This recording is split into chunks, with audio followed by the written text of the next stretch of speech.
আচ্ছা, আপনার নাম কি? স্যার ওইখানে লেখাই আছে। আরে লেখা তো আছে, সেটা আমিও জানি, আপনি বলুন। ও আমার নিজের বলতে হবে? আমার নাম হচ্ছে গিয়ে শেখ আশিকুর জামান শুভ ওরফে দীপ্ত। আচ্ছা, আপনি কি বিবাহিত?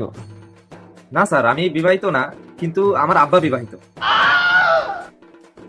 আরে আপনার কি মাথায় সমস্যা নাকি? না স্যার। আরে আপনি তো বেশি কথা বলেন। তাহলে কি কথা কম বলবো নাকি স্যার? কথা না বললে ইন্টারভিউ দেবো কি করে? আরে ভাই, আপনি তো দেখি অনেক ঝামেলা করেন। এত কথা কেন বলেন? আপনি থাকেন কোথায়? স্যার আমি তো বাংলাদেশে থাকি। আরে বাংলাদেশে থাকেন সেটা তো আমিও জানি, কিন্তু বাংলাদেশে কোথায় থাকেন? স্যার আমি তো ঘরে থাকি। আরে আপনাকে ইন্টারভিউ দিতে পাঠাইছে কে বলেন তো?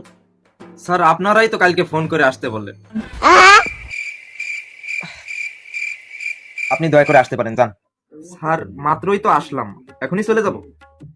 যাওয়ার ভাড়াটা দেন, কষ্ট করে আসলাম।